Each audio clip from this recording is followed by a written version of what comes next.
All right.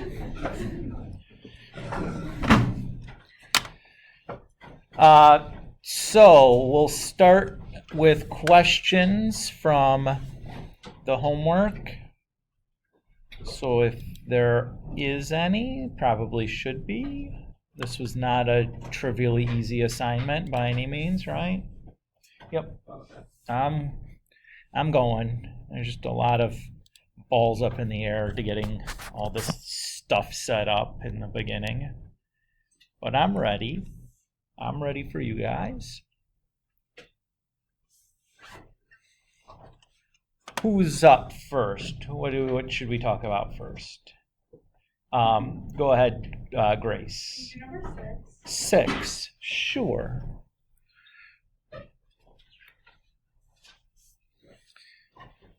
So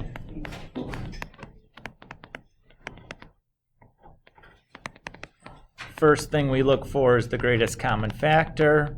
There's none of those. Then we look for the number of terms, which is 3. Down the 3-term chute, first thing we have to do is look to see if it's in the quadratic form. Definitely is. So far, so good. We're okay. The leading coefficient is 1, so we can do the shortcut. So we need to look for 2 things that multiply to give us negative 216 and add to give us negative 19. Okay. Were you able to successfully find those 2 numbers? I did 8 and negative 27. 8 and negative 27 do work.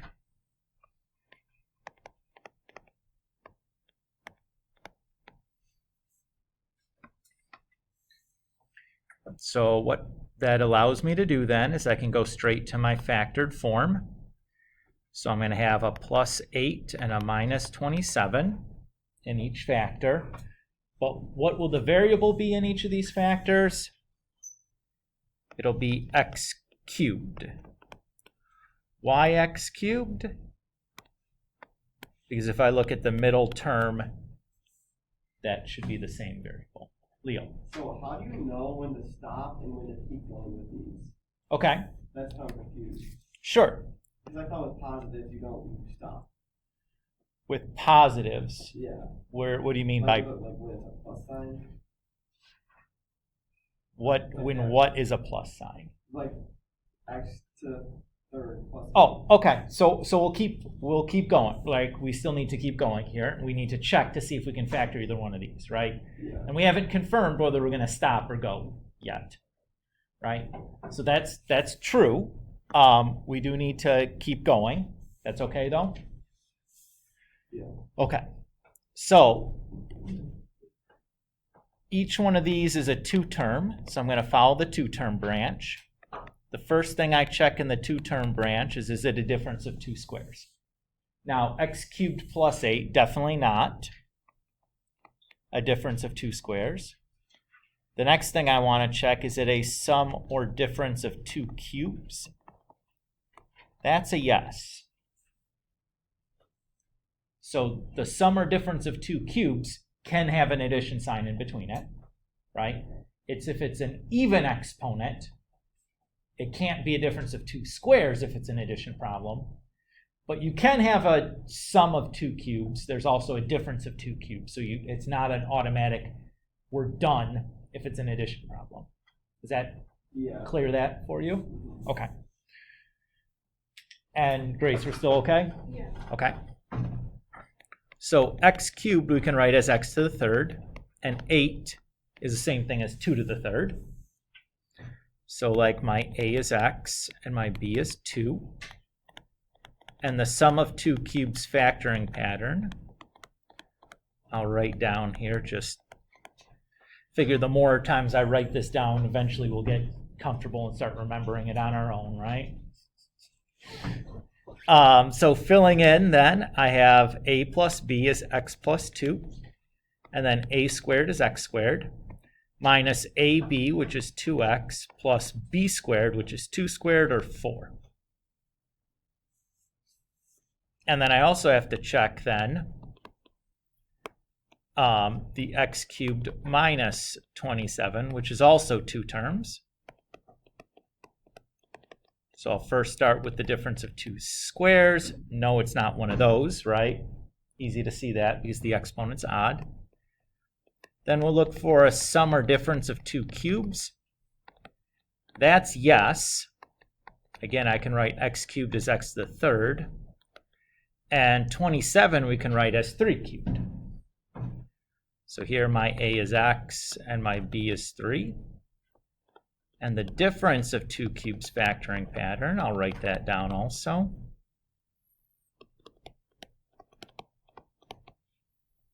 So when we fill this in, we have a minus b, which is x minus 3, a squared, which is x squared, plus ab, which is 3x, plus b squared, which is 3 squared, or 9. And now here, if we check to see if any of these things are factorable, this is linear, so it can't be factored anymore. This came from the sum or difference of 2 cubes, so we can't do that anymore. Same thing linear, same thing sum or difference of 2 cubes, so this is our final as far as we can go. Did you get it right? Yeah. Good job. You're welcome. It's okay. Like some of these are the answer gets kind of big and it's like, boy, did I do that right? That's okay to ask about, for sure. That's exactly. When do you plug the quadratic formula? So if this was a solving problem, if it equaled 0 at the end, then we would set each piece equal to 0 and solve, and we would use the quadratic formula on those 2 quadratic pieces. But this problem just asked us to factor. Okay. Right? I thought it does equal 0 at the top right there. 6. Oh, it is solved by factoring. Oh my goodness. Yeah, so that's factored completely. Goodness gracious. Yep. Sorry about that. So yes, then we would set each piece equal to 0. Thank you, Leo. I just got confused on which one was which. Okay. So to solve this, I get -2. And then this one we need to use the quadratic formula on. So negative of -2 plus or minus square root -2 squared minus 4 times 1 times 4. All over 2 times 1. So negative of a -2 is +2. -2 squared is 4. 4 times 1 times 4 is 16. 4 minus 16 is -12. We take the I out because we're square rooting a negative. And the square root of 12 is the square root of 4 times the square root of 3. And the square root of 4 is just 2. So I can rewrite that as 2 square root 3. And then I can reduce this by writing this as 2 separate fractions. So 2 over 2 is 1, and then 2i root 3 over 2, the 2's cancel, and I'm left with just the I root 3.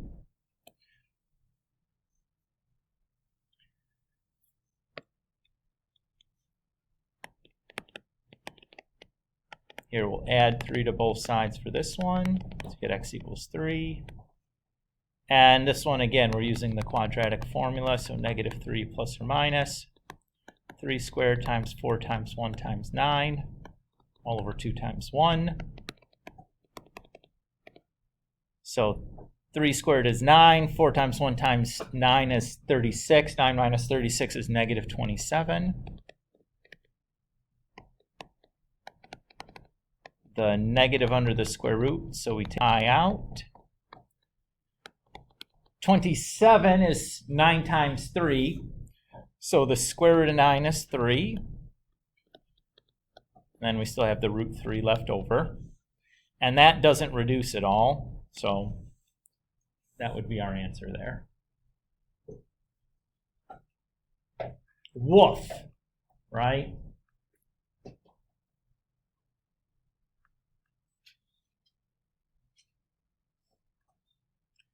Was a tough one. Was that the hardest one on the solving section? It might have even been.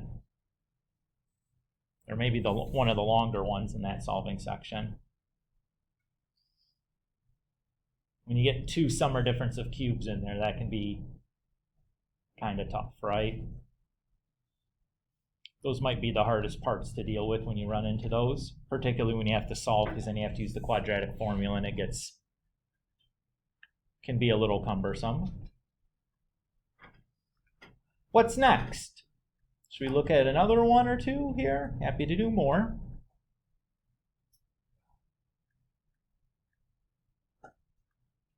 I mean, you guys tell me, it's like I know how to do this, so I'm not doing it for my own good, but if you guys want to see stuff, I'm happy to do more. Walter. Can you do number 3? Sure. So let's pick a different color here. So 3, okay. So we have x to the 4th minus 13x squared plus 36. Okay.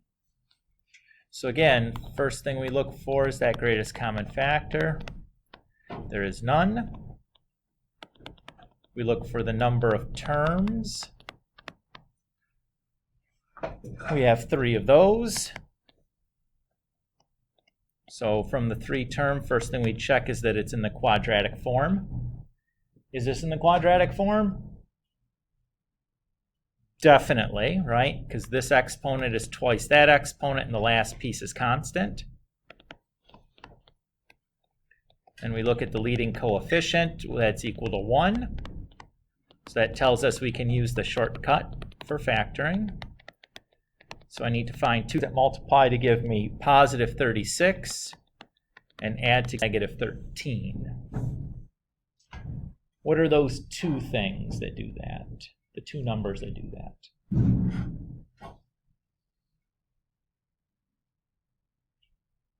Negative 9 and 4. And negative 4. Good. Negative 9 and negative 4. You agree with that, Walter? Okay. So because we're doing the shortcut, we know we can go straight to the factored form. So we're going to have something minus 9 times something minus 4. The question is, what is the variable there? The variable there should match the middle variable in my problem, so we'll have x squareds there. Is that okay? Now we need to check these factors to see if we can factor them. So guys, 2 terms. From the 2-term branch, we first check to see if it's a difference of 2 squares, which it definitely is, right? X squared minus 9 looks like something we would have factored last semester. And similarly, squared minus 4 is also 2 terms. We check is to see if it's a difference of 2 squares. It definitely is, right? That's another one that we would have factored last semester. Now I should check each of those factors to see if I can do anything with those, but they're all linear, right? You guys know what I mean by linear? Is that there just has an x, not an x squared or anything? So that's as much as we can do there. Leo? So you were talking about like the x squared and there's plus sign, you can't go further? Correct. So that was like an x plus 4, or x squared plus 4. That would be done. There's nothing more you can do with that. Correct.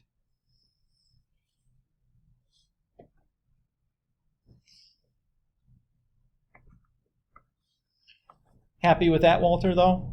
Okay. Quite a bit quicker on that one because we didn't have those differences of 2 cubes or sum of 2 cubes to deal with, right? Those tend to take the most time when we have to do those. Or at least require kind of the most. You have to go back and refer to that formula and be careful. And the difference of 2 squares factoring pattern we're already very familiar with. We did that first semester. That sum and difference of 2 cubes factoring patterns, though, are new to us recently, so makes it a little bit trickier to deal with. Okay. Others.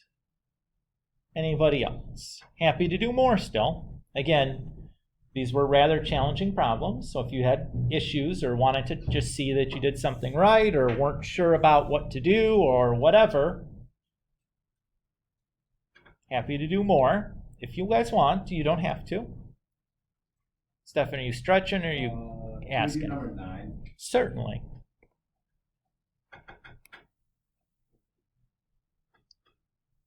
Pick a new color here. Do 9. You guys like these 3-termers, huh? Let's see, 16 and 63.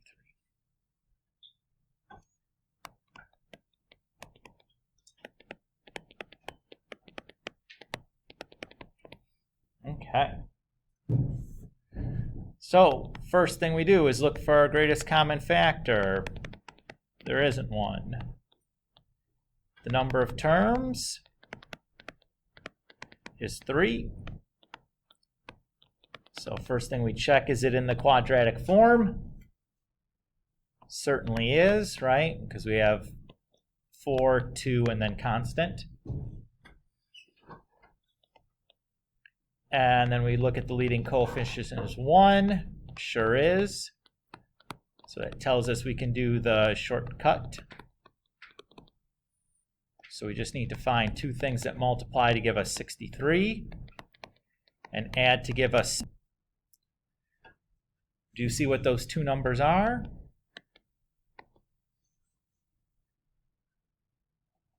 Uh, 9 and 6. 9 and 6 is 54. 9 and 7. 9 and 7 is 63. Good. So we know it's going to be something plus 9 and something plus 7, but the variable there that we need in this case is x squared, right? The middle term, it tells us what kind of x we need. And this was a solving problem, so we still have that it's equal to 0. So then we check to see if we can factor either of these anymore. So they're both in the 2 terms branch. The first thing we check is it a difference of 2 squares? So we have x squared plus 9. Is that a difference of 2 squares? Yes. Is it a difference of 2 squares? No. Some. Yeah, it's a sum, so that's a no. Then we have to check the cubes. Is that a sum of 2 cubes or a difference of 2 cubes? No. Definitely not. So that one's done.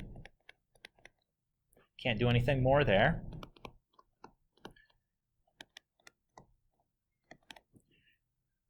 At least on the factoring side. And again, same for the x squared plus 7. Is that a difference of 2 squares? No. Is it a sum or difference of 2 cubes? No. So that one's done. So nothing more to do there. So then since this is equal to 0, now to solve these, since they're quadratic, you could use the quadratic formula. That would be fine. But in this case, since we have only x squareds, we don't also have x's, I could also solve these directly. And that would be what I would prefer to do because I think it's a little bit faster. But in this case, probably not appreciably fast. If you're like, oh, I'll use the quadratic formula, that's okay. So we'll subtract 9 from both sides and then square root both sides. Because we're square rooting both sides, that creates a plus or minus. Because we're square rooting a negative, that creates an I, and the square root of 9 is just 3. So that piece is plus or minus 3i. Same idea over here. We'll subtract 7 and then square root both sides. So again, we square rooted it, or the square rooting both sides gets us a plus or minus. Square rooting a negative creates the I, and the square root of 7 we can't do anything with, so that's that. Feel okay there? Thank you. Yeah, of course. And Leo, this is a good example of what you were asking about here, where both of those x squared plus 9 and x squared plus 7 immediately we knew we couldn't do any more factoring for. Okay. We feel okay on this idea? Yes. Okay. So we're going to go and we're going to move forward here a little bit more today. Because I want to start talking about some of these situations that are not going to be handled, or be able to be handled with that diagram that we've built. Okay? So, the polynomial x plus 1 times x plus 2 times x plus 3. Clearly, this polynomial is written in a factored form, right? Everybody can see that? If I FOIL this out, I get x squared plus 3x plus 2. And then if I FOIL the second one out, I'd get x cubed plus 3x plus 9x plus 2x plus 6, or x cubed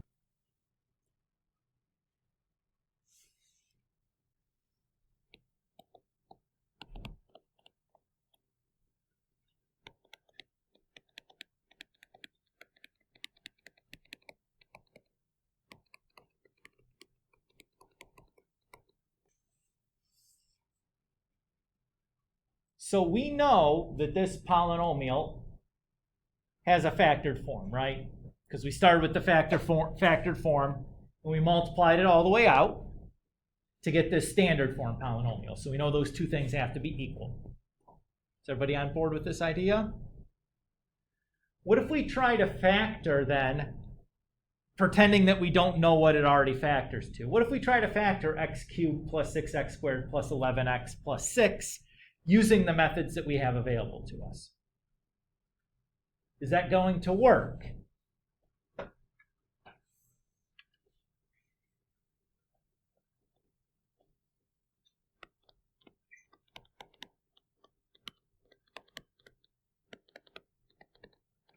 Well, let's try it and see.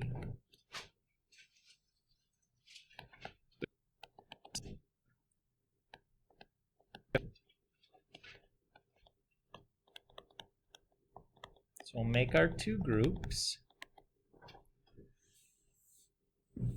From the first group, we can take out a greatest common factor. And from the second group, well, I mean, the greatest common factor is basically just 1, right? 11x plus 6.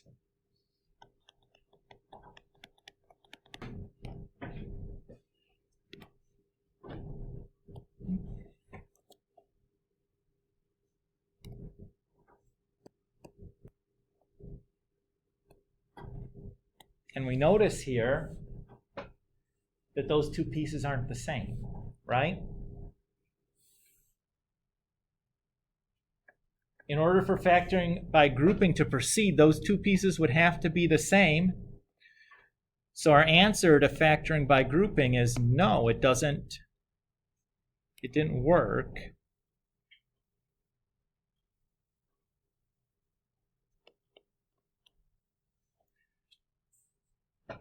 And according to the chart we've written, we'd be done, right? Because we tried the factor by grouping, it didn't work, so there's nothing more we can do. But clearly this polynomial is factorable, right? We started with the factored form to create it. So there's got to be some other techniques we can use to try to factor this thing. Is everybody kind of on board? So basically what we did, we started with an example of a polynomial that we can't use the factoring tree that we built earlier.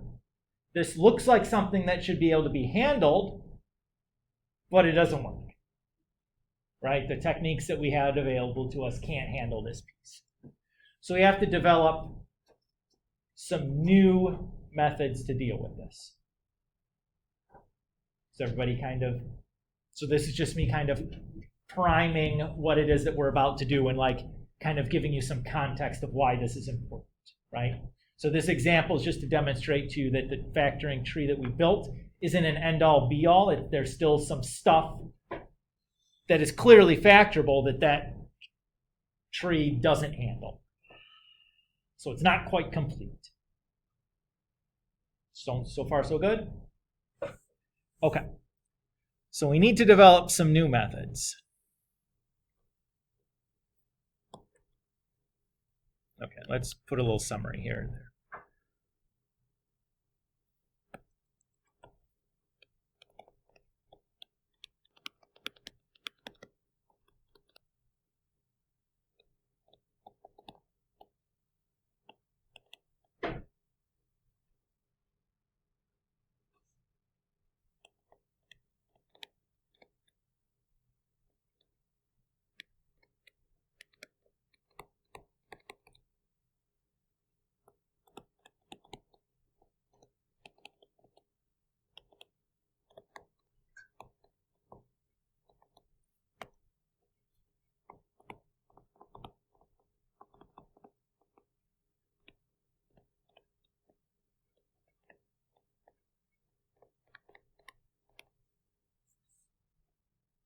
Okay. Again, since we know that that polynomial is factorable and the factoring tree that we've been using doesn't work, there must be some other factoring methods that we can develop. So that's what we're going to be doing today.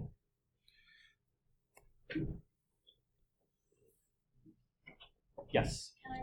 Of course. So here's the big idea.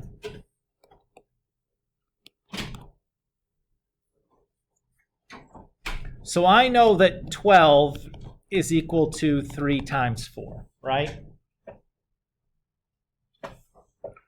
Where 12 is kind of like our polynomial, 3 times 4 is like our factored form for it. I'm going to just do a purely numeric example to help kind of present this idea, and then we'll make it a little bit more complicated or generalize it to the polynomial situation. But I want to start with something that's easy to grasp. So we're just going to do this purely numerically, okay? But everybody's okay that 12 is equal to 3 times 4, right? Where 12 is kind of like our polynomial, our standard form polynomial form, and 3 times 4 is kind of like our factor form. So 12 over 3 is equal to 4. And if we then multiplied both sides by 3, I'd be left with 12 is equal to 3 times 4.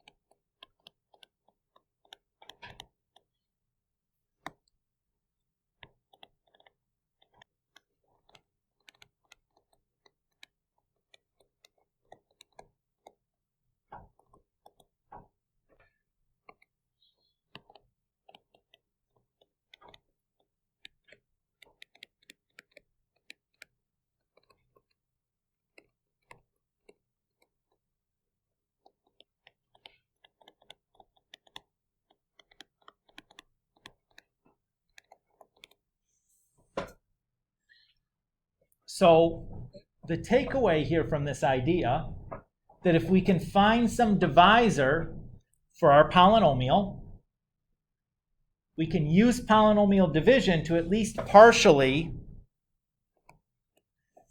factor that polynomial. So that's what we're going to do. Now, before we do that, or before we start getting into that, I wanted to introduce to you guys a shortcut for polynomial division that'll be quite useful to us since we're getting into a stretch where we're going to have to do a lot of polynomial division. So if we have a shortcut for that, that would be nice, because the polynomial division process was kind of time consuming and took a lot of space and was generally kind of tedious, I guess would be a good word for it.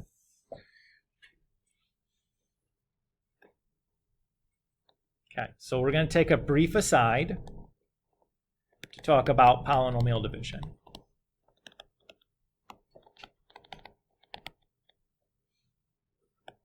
So let's say we had that polynomial that we were talking about earlier. What was it? 6x, 11x, and 6. 6, 11, 6.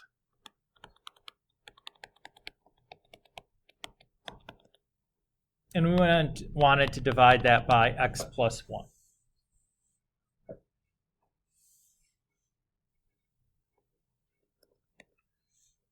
So what we had shown you guys earlier to do the polynomial division,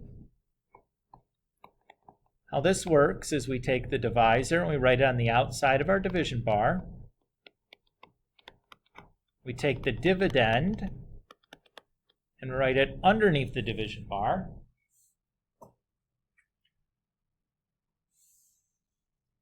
And then we ask ourselves, what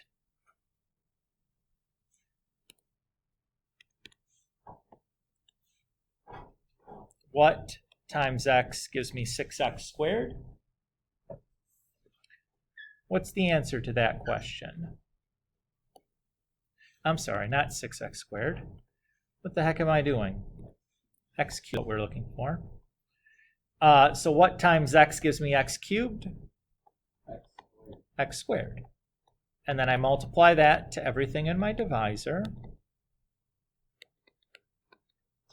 And we subtract down.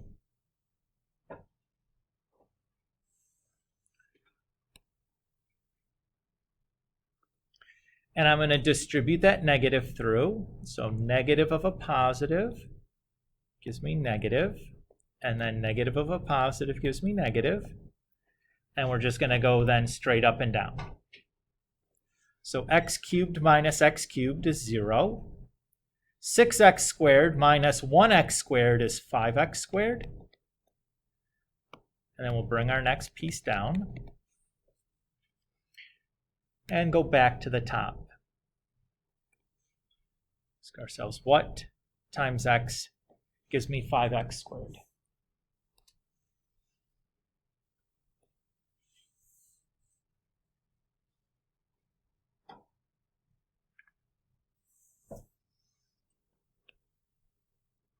Well, the answer to that is 5x, right? Multiply that to both spaces or places. And then we subtract down.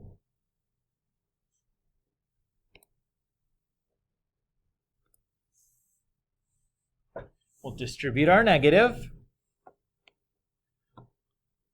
So negative of a positive is negative. Negative of a positive is negative. And we just add straight down. So 5x squared minus 5x squared is 0. 11x minus 5x is 6x. And then I'll bring that 6 down and go back to the top. And ask ourselves, what times x gives us 6x? And that's easy, right? That's just 6.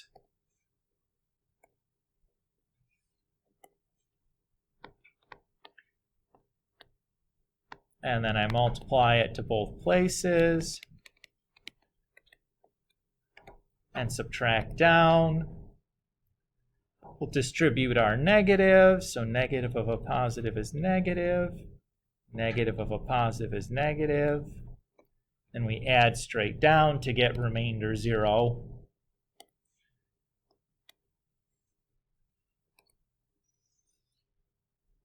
So we can say then x cubed plus 6x squared plus 11x plus 6 is equal to x squared plus 5x plus 6. Right? Jeepers creepers. Guess what? There's a shortcut that we can use to do this polynomial division. It doesn't work all the time. It doesn't work for every polynomial division problem, which is why we teach you the full method first, the one that works all the time, before we teach you the shortcut.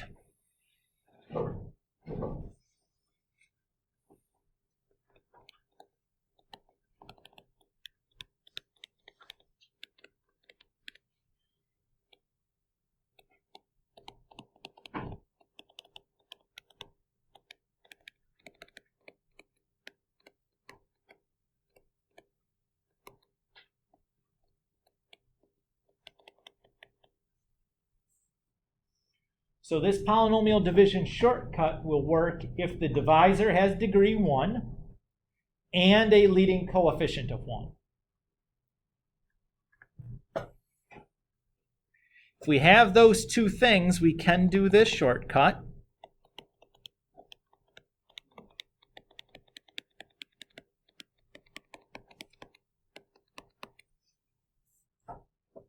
So if we return to this problem that we just did above, does this meet the criteria to use the shortcut? Which one of the two is the divisor?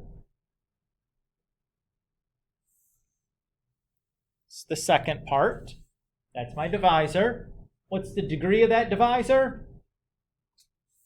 1, remember the degree is the exponent on the variable, and the leading coefficient is 1, that's the number in front of the variable.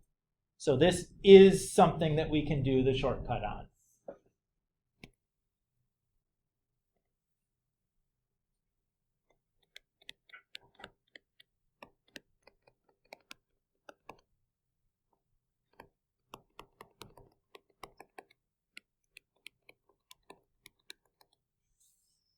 So just to write that down, again, we said it aloud, but since these are notes, I'm going to write it down on my notes also.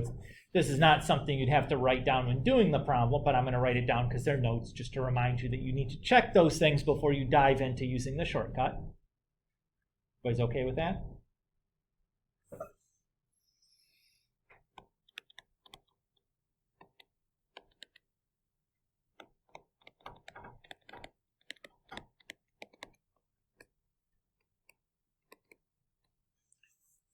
So the first step is to set the divisor equal to 0 and solve.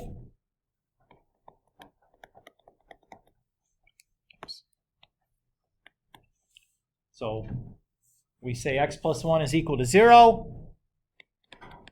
And then if we subtract 1 from both sides, we get x equals negative 1.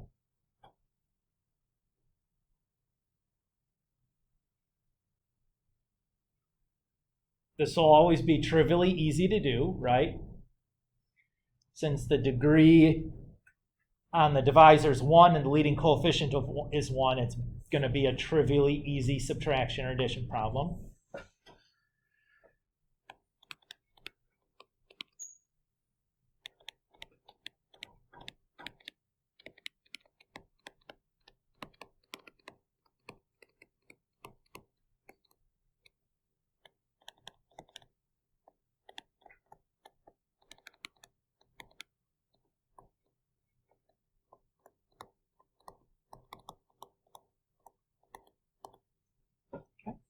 So the next step then is we want to do synthetic substitution with the dividend and our answer from step 1.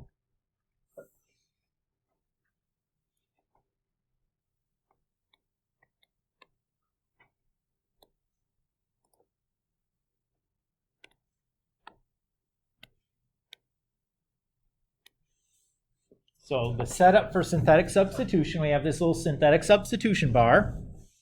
The number that's going to go on the outside there is our answer from step 1.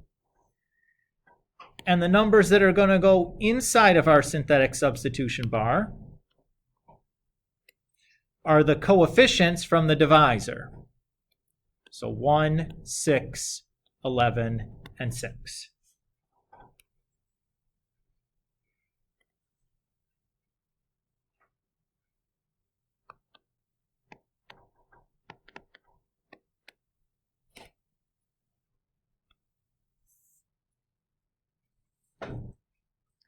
That's the setup.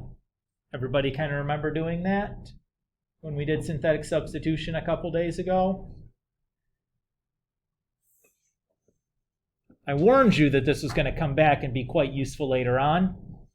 This is that happening. So the first step in synthetic substitution is I just take the first number and write it underneath the bar.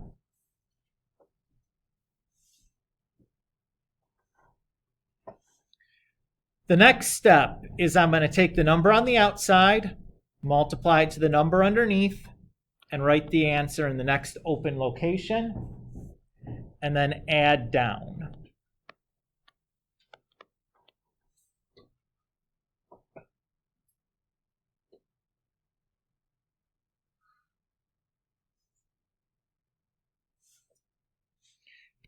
And I'm going to just repeat that process then until I've used up all of my spaces. So negative 1 times 5 is negative 5.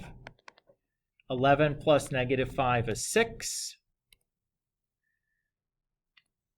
And then the last step, negative 1 times 6 is negative 6. 6 plus negative 6 is 0.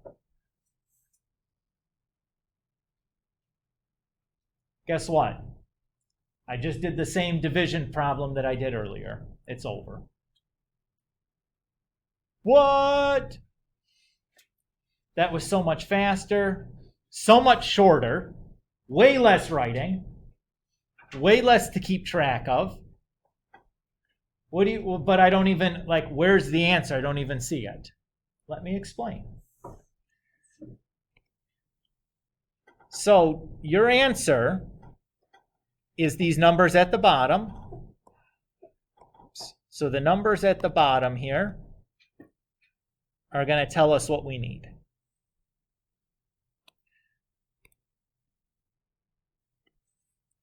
We always start at the farthest right.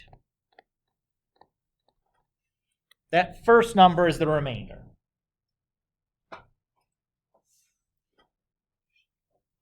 The rest of this stuff is going to tell us the quotient. So the next number is the constant term from the quotient. The next number is the x coefficient. The next number would be the x squared coefficient, and so on and so forth.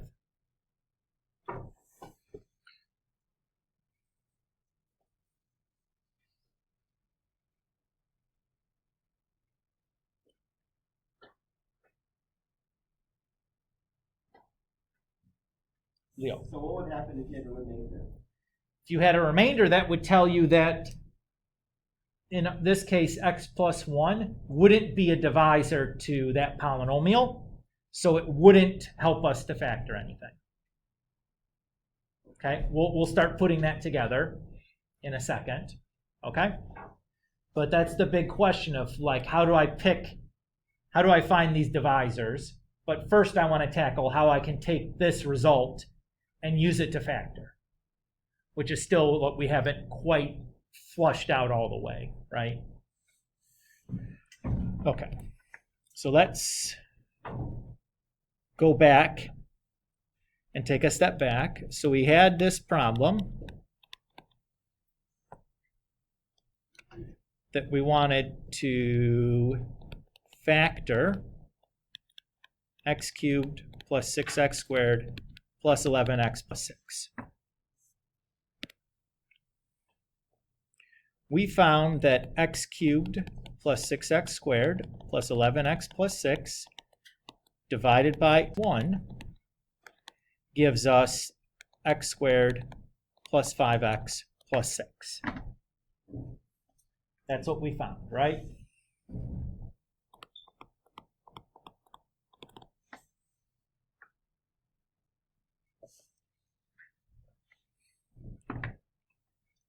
That is equivalent to saying x cubed plus 6x squared plus 11x plus 6 over the fraction x plus 1 is equal to x plus 6, right? Everybody's okay with that? Division is the same thing as a fraction. If I multiply both sides of this equation by x plus 1, then I could say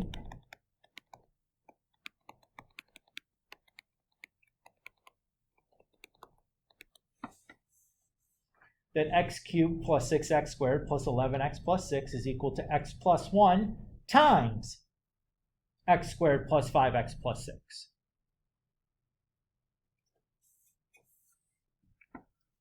What we have now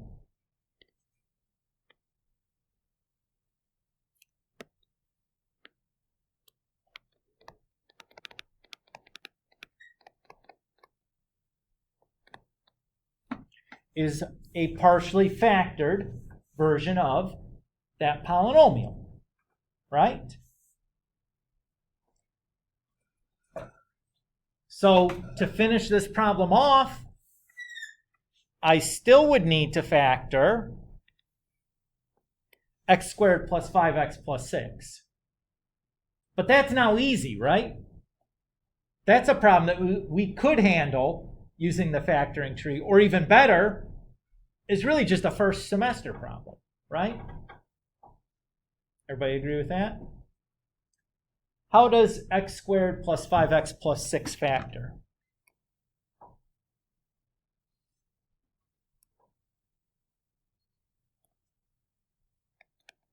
Well, we can use a shortcut on it because there's a leading coefficient of 1.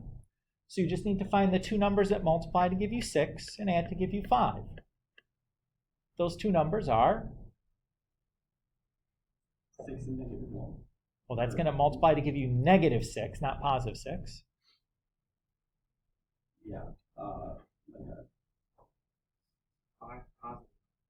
Those multiply to give you 5 and add to give you 6. You want it. 6. Oh my god. You want the other way around. Positive 6 and negative. Oh my god, no. Negative and negative. Yeah, negative and negative. How about 2 and 3?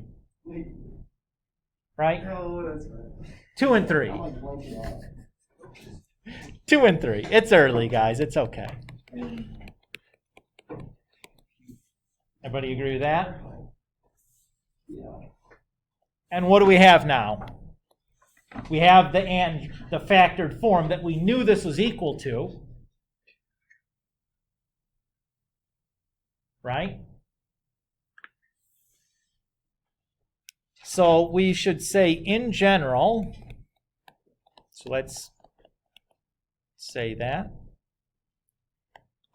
for a polynomial p of x,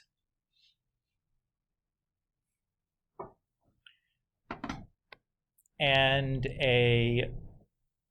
another polynomial, f of x, if p of x divided by f of x is equal to q of x, important to put here remainder equals 0, then p of x is equal to f of x times q of x. Right? So basically, if we can find a polynomial that divides our polynomial, that's going to give us a partial factoring. And the hope then is the stuff that's left over, like in this case, the x squared plus 5x plus 6, is something that we can factor using one of the factoring tree methods. If not, then we'd have to go look for a divisor for that factor, do another polynomial division, and kind of keep going. Are we okay with kind of the idea here? So Andrew asked an important question here a moment ago about what happens if we get a remainder 1, or was it Leo, and then you followed up with something on that. Those were important questions though, right? If we get a remainder, or like how do we know what we're going to start picking to do the division, right? What if what we picked gives us a remainder? And that part of it is going to be really the rest of this chapter is going to be talking about how do we pick the numbers or the polynomials to try as our divisors.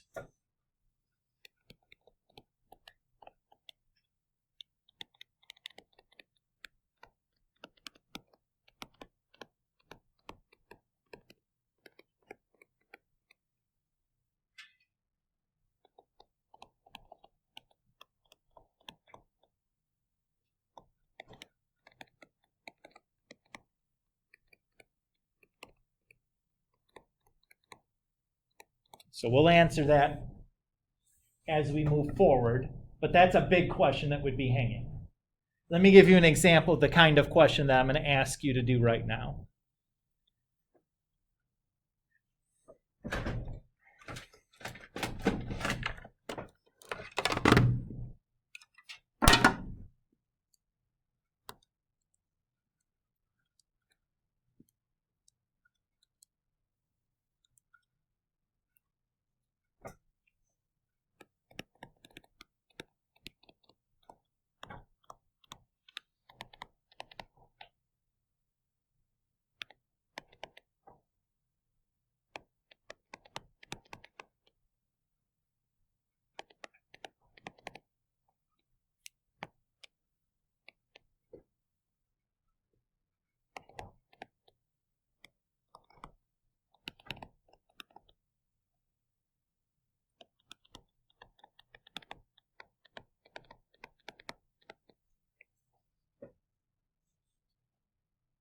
So for right now, I will tell you one of the factors and ask you to finish the factoring. Okay, so let's go through and do this example and kind of explain what we're doing.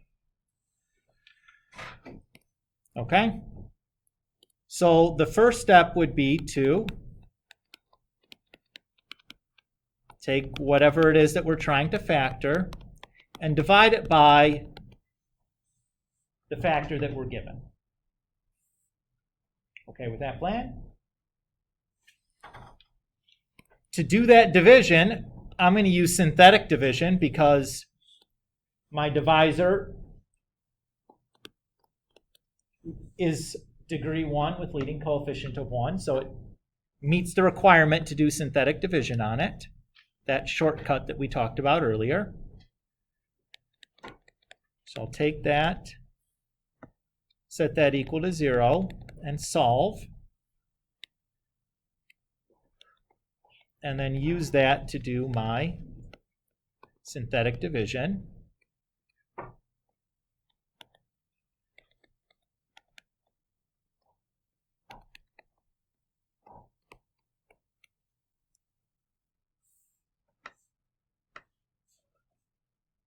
Now, I know in the problem it tells me that x plus 4 is a factor. So I know when I do the synthetic division, my remainder has to be 0. Right? If I didn't get a remainder 0 here, that would tell me that there's a mistake somewhere, probably in the course of you doing your synthetic division. You made an arithmetic error or something.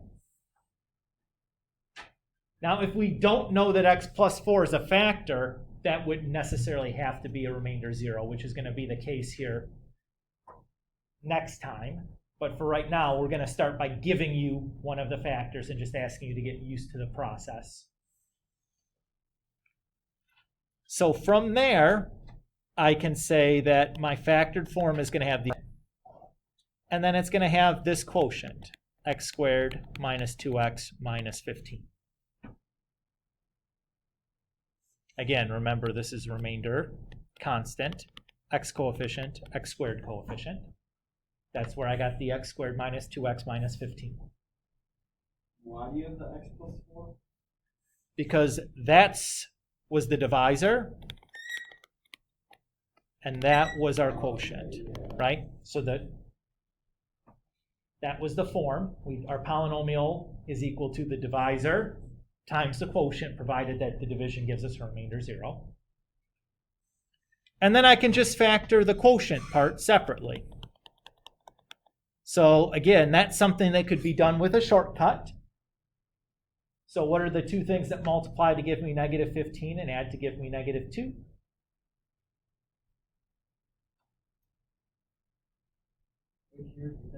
Yeah, multiplies to give me negative 15 and adds to give me negative 2. Negative 5. Excellent. Negative 5 and positive 3. And then we would be done. Yes, of course.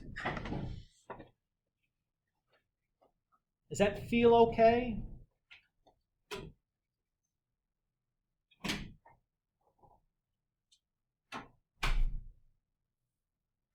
So again, this process is removed. Once we've done that initial factor, we're basically going back to the factoring tree methods, right? Does that kind of make sense? Yep. Okay.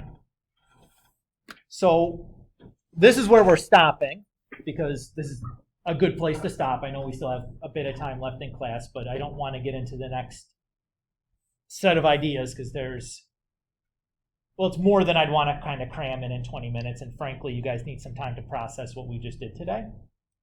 So I don't want to go and overload and just keep piling on and piling on and piling on. So we're going to stop here. I haven't finished writing the homework assignment for this, but by the end of the day today, I'll have something in OneNote and on PowerSchool for this assignment. It'll be something relatively short. I'll have a couple of factoring and solving problems that you can use with the factoring tree.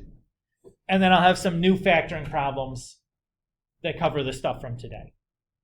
Okay, so I'll still have some stuff that we worked on the last couple of days, just to not go too far from that, because those are skills we need to keep and need to stay fresh on and sharp on, and we need practice on, because again, they're not trivially easy, right? Those were difficult factoring problems to do, so more practice certainly helps. But I'll also have a few of these new problems here at the end as well.